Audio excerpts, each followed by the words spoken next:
네, 5월의 마지막 주일입니다. 오늘은 우리가 살아계신 하나님을 대하는 태도를 좀 돌아보고, 그리고 우리가 하나님을 대하는 태도를 좀 점검하는 시간을 가지려고 합니다. 성경은 하나님의 이야기죠. 그리고 하나님의 사람들의 이야기입니다. 자, 그 내용을 가만히 보면 당연히 모든 것이 다 성경의 내용이 하나님과 연관된 내용입니다. 그런데 분명히 하나님께서는 성경을 통해서 일관되게 말씀하시고자 하는 것이 있다는 거예요. 예를 들면 오직 이 땅의 창조주는 하나님이시라는 것, 그리고 하나님을 섬기는 자에게는 형통을 허락하시지만 하나님이 아닌 다른 것을 섬기는 자에겐 여지없이 하나님의 진노가 있다는 것, 이것은 하나님의 법칙입니다. 그래서 노아의 홍수가 그 증거의 하나요. 또 출애굽한 백성들을 통해서 우린 이미 하나님의 일관된 법칙들을 살펴보았습니다. 한마디로 말씀드리면 하나님의 말씀대로 사는 사람들은 하나님이 복을 주시더라는 거예요. 그 복이라는 개념이 하나님께서 말씀하시는 복이에요. 이게 우리가 착각을 많이 합니다. 우리는 하나님에게 복을 원합니다. 그 복이라는 것이 내가 원하는 복이죠. 예를 들면 뭐 부자가 되는 거, 이거 내가 원하는 거죠. 그리고 건강해지는 거, 이건 내가 원하는 거예요. 여러분들 헷갈리면 안 됩니다. 하나님이 원하시는 복은 우리가 부자가 되고 우리가 건강해지는 게 아니에요. 하나님에게는 오직 하나님의 시선에서, 하나님의 관점에서의 복을 말하고 있어요. 근데 이게 동상이몽이 되는 거죠. 내가 원하는 복을 하나님도 원하면 좋겠는데, 하나님이 원하시는 복은 뭐냐면 하나님을 알고 하나님을 만나고 또 하나님을 믿고 예수 그리스도가 우리의 구속자시며 대속자시며 구원자라는 사실을 믿게 되는 거, 이게 복인 거예요. 그러니까 그걸 위해서 하나님은 끊임없이 우리에게 이렇게 무슨 뭐 신변 잡기적인 것도, 또는 환경을 통해서, 또는 이렇게 원목사를 통해서 계속해서 말씀해 주시는 거예요.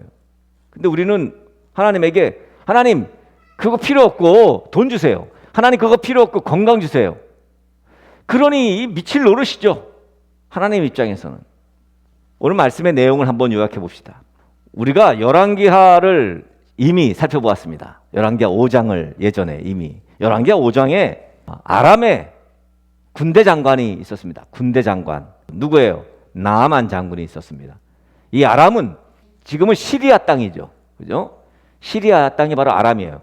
이 아람 군대의 군대 장관이었던 나아만이 갑자기 문둥병이 걸립니다. 고칠 길이 없는 거예요. 그리고 낙심되어 있는데 이 이스라엘, 거기 사마리아에서 이스라엘 땅에서 잡아온, 전쟁에 나가서 잡아왔던 이 어린 소녀 하나가, 저 우리 사마리아에 가면 엘리사라는 선지자가 있는데 그 선지자에게로 가면 이 문둥병이 나을 수 있습니다 한 거예요. 그래서 그 이야기를 듣고 이제 왕에게, 아람 왕에게 요구하죠. 나 저 이스라엘에 가가지고 문둥병을 고치고 오겠습니다. 그러니까 왕이, 군대 장관이니까 그럼 내가 이스라엘 왕에게 편지를 써주겠다. 그래서 이스라엘 왕에게 편지를 써주고, 그리고 이제 이스라엘로 갑니다. 사마리아로 엘리사를 만나러 가서, 엘리사를 만나러 왔는데 문전박대하죠. 엘리사가 그냥 저 요단강에 가가지고 7번 몸을 씻고 나오면 문둥병이 낫습니다. 그랬는데 그 말을 안 듣죠. 왜? 아니 이게 어떤 의전이야? 내가 왔으면 어이구 오셨냐고 그러고 말이야. 그래야지 감히 문 밖에 나오지도 않고. 그래서 그냥 돌아가려고 하는데 이 참모들이 그래도 여기까지 오셨으니까 한번 그래도 말이라도 들어봅시다 해가지고 요단강에 가서 7번 몸을 씻는데 나은 거예요. 자, 그리고 이제 아람에 돌아갔을 거 아닙니까? 그죠? 아마도 우리가 유추컨대 이 뒤에 아람과 이스라엘 땅에는 전쟁이 별로 없었을 것 같아. 그죠? 이 군대 장관 때문에, 문둥병을 고친 사건 때문에 아마 평화가 조금 지속되지 않았을까, 그렇게 생각이 듭니다. 자, 그 다음의 내용이 오늘 6장에 나오는 거예요. 이제 시간이 흐르고 아람이 또다시 이스라엘을 넘보는 거예요. 그래서 아람 군대가 이스라엘을 쳐들어옵니다. 그러자 엘리사가 어떻게 해요? 이 군대, 아람 군대 군인들의 눈을 어둡게 합니다. 그리고 그들을 이끌고 사마리아로 와요. 자, 그리고 난 다음에 엘리사가 그들의 눈을 뜨게 하니 이 사람들이 보니까 사마리아거든. 사마리아 항복판에 있다는 것을 알게 되죠. 이스라엘 왕이 뭐라 그래요? 엘리사에게 저들을 치리까? 엘리사가 뭐라 그래요? 아닙니다. 저들을 잘 먹이고 그리고 돌려보냅니다. 그래서 돌려보냈어요. 잘 먹이고. 자, 아람 군대가 이스라엘을 감히 넘보지 못했겠죠. 이 엘리사 때문에 이 이야기 듣고. 그런데 또 시간이 흘러서 아람 왕이었던 오늘 말씀의 베나닷이 작정을 하고 아람 온 군대를 모아가지고 모든 군대를 모아서 이 사마리아 성을 둘러쌉니다. 쳐들어왔는데 이번에는 사마리아 성을 둘러싸요. 여러분, 성을 둘러싸면 무슨 일이 나타납니까? 성이 고립되는 거예요. 외부에서 뭐 채소나 또는 뭐 곡식이나 이런 것들이 들어가야 돼. 그죠? 그런데 사마리아 성으로 들어가지도 사마리아 성에서 나오지도 못하게 된 거예요. 이게 시간이 가다 보니까 어떻게 돼요? 성 안에 먹을 게 없어진 거죠. 결국 사마리아 성 안에는 오랫동안 극심한 굶주림으로 인해서 먹을 것이 없다 보니까 오늘 말씀 보니까 평소에는 먹지 않던, 왜 먹지 않았어요? 이 나귀를 왜 안 먹었어요? 레위기 11장 4절에 가면 이렇게 말씀이 나옵니다. 색임질하는 것이나 굽이 갈라진 짐승 중에도 너희가 먹지 못할 것이 이러하니 낙타는 색임질은 하되 굽이 갈라지지 아니하였으므로 너희에게 부정하고. 이게 뭐예요? 하나님의 율법에 먹지 말아야 될 거. 오늘 이 낙타 얘기가 꼭 나귀와 똑같습니다. 나귀도 색임질은 하지만 굽이 갈라지지 않아서 부정한 짐승 중에 하나가 바로 나귀예요. 나귀는 이스라엘 사람들이 먹질 않아요. 왜? 율법에 먹지 말라 그랬어. 지금 굽이 갈라지지 않은 것, 이거 부정한 짐승이에요. 그래서 나귀를 먹으면 안 되는데 오늘 말씀 보니까 그 나귀의 머리 하나에 은 80세겔로 거래되었다. 사마리아 성 안에. 자, 이게 계산을 좀 해야 됩니다. 머리 부분은 다른 부위보다도 더 먹기 불편한 곳이죠. 이 머릿고기 참 값싼 고기죠. 그래서 머릿고기는. 그런데 나귀 머리가 은 80세겔. 여러분 1세겔이 노동자가 4일 동안 일한 값이에요. 1세겔이. 노동자가 요즘 하루에 얼마예요? 한 10만 원 하죠. 뭐 5만 원이라고 칩시다. 5만 원. 뭐 이 당시 5만 원. 그러면 80세겔이면 일반 노동자들이 약 320일의 품삯입니다. 오늘날로 치면 노동자가 5만 원으로 쳐도 얼마예요? 80세겔이면 320일이니까 1600만 원이죠. 나귀 머리 하나에, 먹지도 않는 나귀 머리 하나에 1600만 원. 여러분 요즘 뭐 10만 원으로 치면 얼마예요? 3200만 원. 3200만 원을 줘야 나귀 머리 하나를 사는 거예요. 말도 안 되는 금액이죠. 그것도 그런 나귀가 성 안에 몇 마리나 있겠어요. 그러니까 치열하죠. 치열해. 정말 극심한 식량난을 이 아람 군대가 지금 이 사마리아 성을 둘러싸므로 인해서 결국 이 사마리아 성 안에 이스라엘 왕과 지금 모든 백성들이 지금 이 극심한 식량난을 겪고 있다는 거예요. 게다가 오늘 말씀 보니까 비둘기 똥 4분의 1 갑에 은 5세겔이에요. 은 5세겔은 며칠 품삯? 한 세겔이 4일이니까 20일 품삯이죠. 20일. 예? 5만 원만 쳐도 100만 원이고요. 10만 원만 쳐도 200만 원이죠. 뭐가? 비둘기 똥. 우리 저기 오잖아요. 우리 둘기 부부 자주 오잖아요. 저희 교회. 네? 쟤네들 똥 싸거든요. 그거 4분의 1 갑. 자, 한번 제가 주석을 찾아봤어요. 실제로 이게 비둘기 똥인가?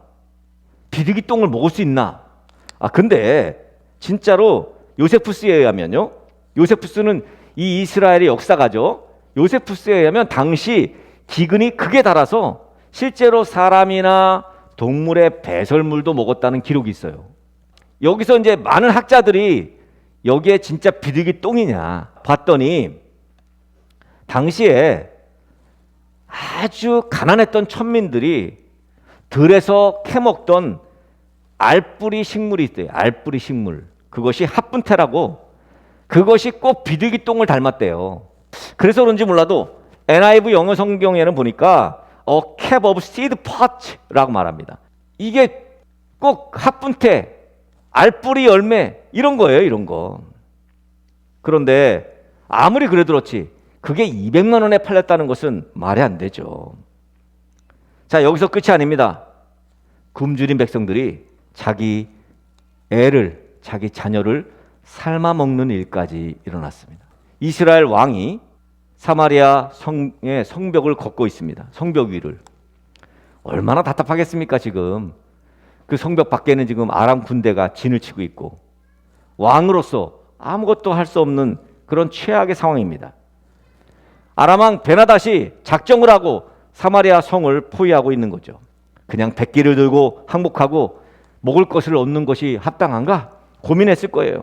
아니면 진짜 그저 굶어 죽는 것이 그냥 나을까? 모르긴 몰라도 왕으로서 정말 책임감을 크게 느꼈을 것입니다. 여러분도 이런 경우가 있을 거예요. 내가 아무것도 할 수 없을 때. 저도 과거에 그랬습니다. 제가 아무것도 할 수 없고 내가 정말 어떻게 할 수 없는 그런 상황이 닥쳤을 때, 이럴 때 어떻게 하는 게 나을까? 그런데 지금 누구예요? 지금 여호람이 누굽니까? 이스라엘의 왕이에요. 이스라엘이 어떤 나라인데? 하나님의 긍휼을 입은 나라고 하나님의 사랑을, 은혜를 입은 나라예요.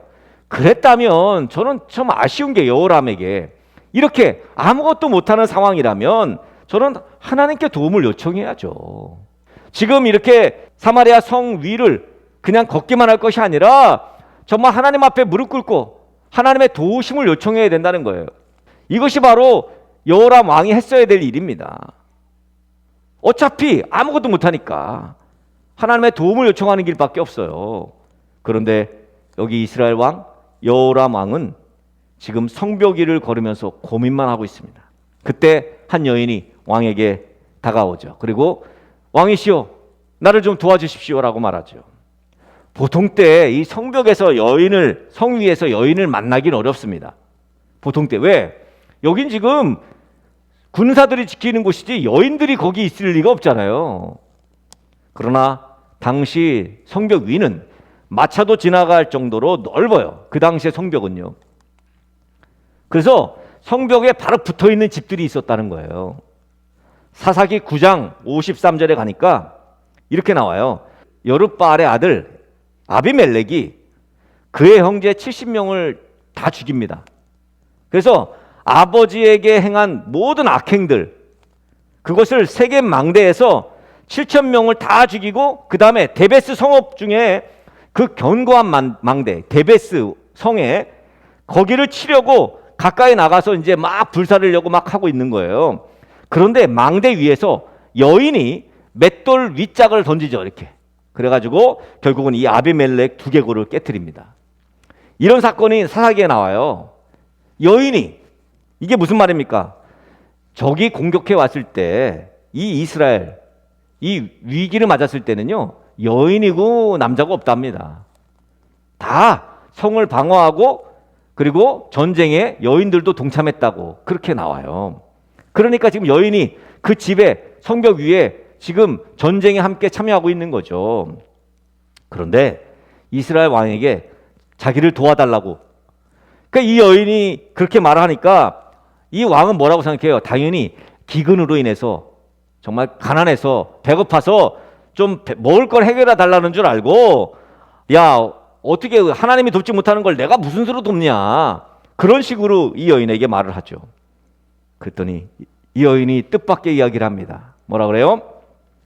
다른 여자를 가리키면서 이 여자가 나한테 말하기를, 오늘은 네 아들을 잡아먹고 그리고 내일은 내 아들을 잡아먹자. 그래서 먼저 내 아들을 삶아 먹었습니다. 그런데 이제 저 여인의 아들을 삶아 먹을 차례인데 저 여인이 자기 아들을 삶아 먹지 못하겠다고 아들을 숨겨버렸습니다. 왕이시여 도와주옵소서. 여러분, 이게 말이 됩니까? 참, 이런 말도 안 되는 일이 성경에서 이미 레위기 26장에 예언을 했습니다. 레위기 26장에 가면 29절에 이렇게 말합니다.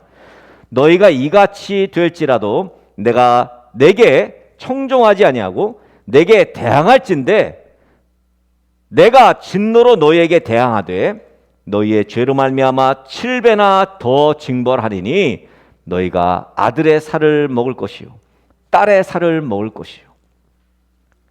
하나님은 하나님의 말씀에 청종하지 않고 하나님을 대항하는 그 죄의 대가로 바로 자기의 아들과 딸의 살을 먹게 된다고 그렇게 예언하셨어요.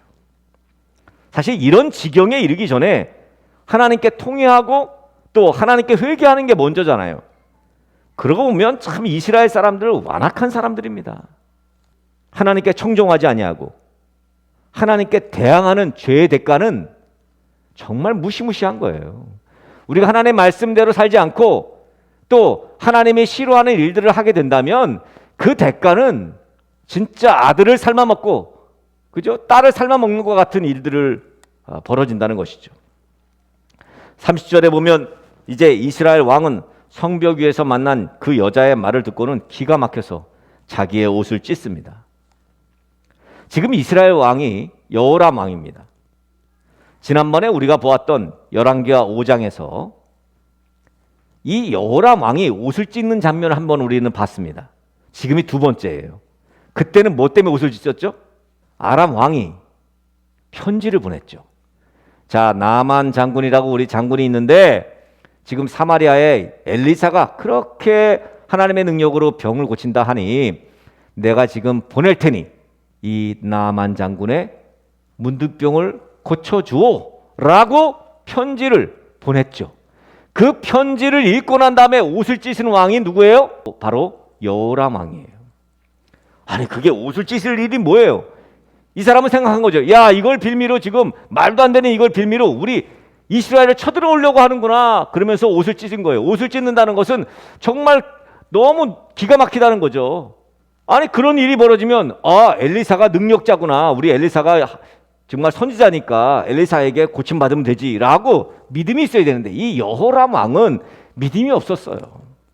결국은 나중에 여호람 왕은 이제 예후에 의해서 죽임을 당하죠. 참 왕으로서 또 리더로서 참 부족했던 비겁했던 사람입니다. 한 나라의 왕이 지금 처한 상황이 왔으면 정말 하나님 앞에 철저하게 무릎 꿇어야 되지 않겠냐 말이죠.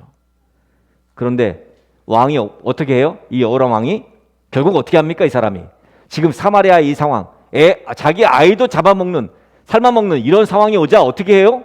여호람 왕이 처한 게 이게 이 리더의 문제예요. 이 여호람 왕은 뭐라고 오늘 고백하냐면 이 사밧의 아들 엘리사가 그 목에 그 머리가 붙어 있으면 안 된다. 내가 그냥 엘리사를 죽여버릴 것이다.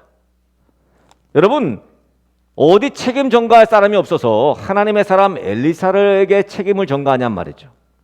여호람 왕은 엘리사를 죽이려고 합니다. 하나님 앞에 정말 최악의 불신앙의 모습이죠.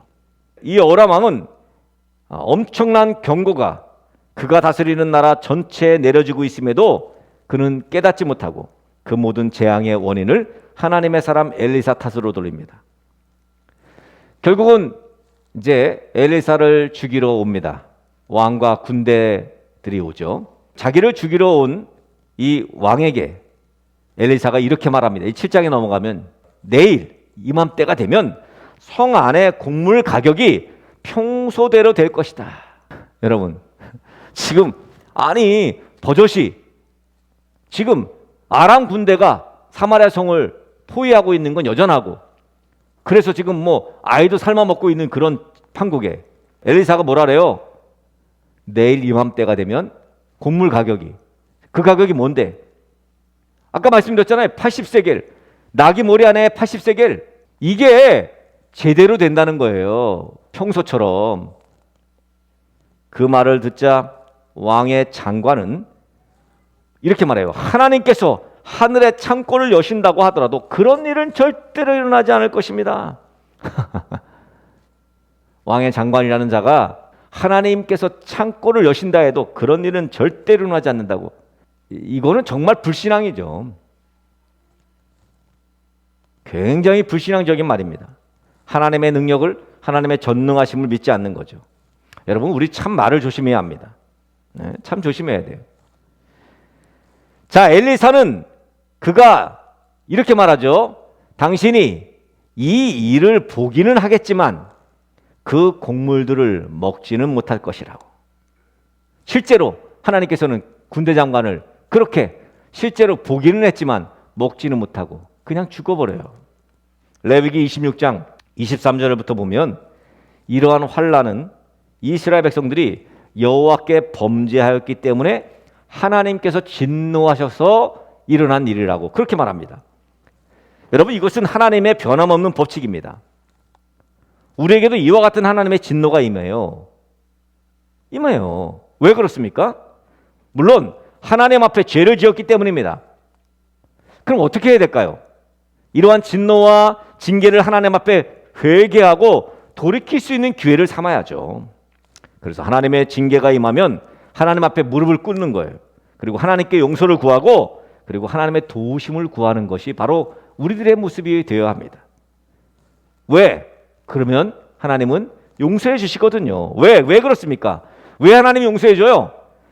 우리는 하나님의 사생자가 아니에요. 우리는 하나님의 참 아들이기 때문입니다. 히브리서 12장 8절 말씀처럼 징계는 다 받는 것이오늘 너희에게 없으면 사생자요 참 아들이 아니니라. 징계가 없으면 사생자가 된다는 거죠. 그렇잖아요. 예를 들면 내 아들이 말해요. 막 그냥 나쁜 짓을 하고 다니고 막 욕하고 다니고 그래요. 그럼 아버지 된 입장으로 아이고 그래 가만히 있고 잘한다 그래요? 혼을 내죠. 당연히 혼을 내야죠. 그건 왜? 내 아들이니까. 그런데 사생자, 남의 아들이 뭐 그렇게 하든 뭐 그거 뭐라 그래? 가서 교인이 뭐라 그래요? 안 그래요. 왜? 남의 아들이니까. 하나님은 우리를 사생자로 보지 않나요? 우리를 참 아들이기 때문에 아들이 잘못하면 징계하는 것이 마땅하다는 거예요. 당연히 징계가 있어요. 당연히 진노하죠. 아버지가 어떻게 진노를 안 할 수가 있어. 우리가 받는 징계, 우리가 받는 진노는 그건 당연할 수 있어요. 죄의 대가이기 때문에. 그러면 뭐 해야 돼요? 아버지께서 진노하시고 징계하시면 무릎 꿇어야죠. 아버지 잘못했습니다. 다시는 안 그러겠습니다. 그럼 아버지가 용서 안 해줘요? 용서 안 할 수가 없어요. 아버지기 때문에. 그런데 여호람 왕은 어떻게 했습니까? 열왕기하 7장 넘어가면 여호람 왕은 오히려 하나님을 원망하고 감히 하나님을 대적합니다. 하나님을 대적했다는 게 구체적으로 하나님을 대적하고 나온 게 아니라 뭘 보면 알 수 있어요? 엘리사를 죽이려고 했다는 것이 바로 하나님을 대적한 거죠. 우리의 삶 역시 돌아보면 하나님 앞에 죄를 짓고 징계를 받고 있는데도 회개하지 않고 죄 용서를 구하지 않는 어리석은 모습이 우리 가운데 있어요. 이스라엘이 하나님을 원망하고 결국 하나님을 떠나고 우상을 섬기게 되었을 때 여지없이 하나님은 징계하셨습니다. 왜? 하나님이 사랑하는 백성이기 때문에. 자, 그러면 다시 회개하고 돌이켜서 하나님 앞에 또 나오죠. 그러다가 또 원망하고 또 불평하고 하나님 안에 우상을 숭배하고 또 하나님이 여지없이 징계하시고. 어떻게 징계했어요? 그 당시에 질병으로 징계하죠. 이웃 나라가 침략하지요. 예? 이스라엘 백성들을 그렇게 다루신 거예요. 우리는 어떻습니까? 하나님 앞에 죄를 짓고 하나님 원망하고 또 불평하고 우상을 숭배하는데도 우리에게 아무런 일들이 일어나지 않아요? 아니. 그렇게 그냥 하나님을 원망하고 하나님 불평하고 우상을 숭배하고 사는데도 더 잘 돼? 이건 무서운 일이에요. 그야말로 불행한 일이에요. 우리는 사생자니까 그렇게 되면. 아니 뭘 잘못했는데도 징계를 안 하니까 그건 사생자지. 그거는 아직까지 구원받지 못한 하나님 백성이 아닌 거죠. 징계는 참 아들에게만 주시는 특권이에요. 아무런 일도 일어나지 않는다면 그야말로 무관심의 대상 아니겠어요? 여러분, 이것은 하나님의 일관된 법칙입니다. 그러니 우리에게 정말 진퇴양난의 어려움이 닥치거나 이러지도 저러지도 못할 위기에 봉착하거든 하나님 앞에 나오시기를 바랍니다. 어차피 사람을 통해서든 또는 무엇을 통해서든 그 어떤 방법도 소용없게 되었다면 우리는 온 우주의 주인이시고 창조주이신 하나님을 의지하는 것이 지혜로운 것 아니겠습니까? 자, 그렇게 이스라엘 백성들은 또 용서를 받았습니다. 그러다가 정신 또 못 차리고 우상을 섬기고 진노의 대상이 되고 다시 하나님 앞에 나와 용서를 구하고 다시 용서를 받고, 이것이 우리 연약한 인간의 모습입니다. 하나님께서 우리에게 일관된 법칙을 적용하시는 것을 기억하셔야 합니다. 우리의 연약함을 잘 아시는 하나님께서 말씀 그대로 오래 참으시기 때문입니다. 베드로후서 3장 9절 말씀, 주의 약속은 어떤 이들이 더디다고 생각하는 것 같이 더딘 것이 아니라 오직 주께서는 너희를 대하여 오래 참으사 아무도 멸망하지 아니하고 다 회개하기에 이르기를 원하시느니라.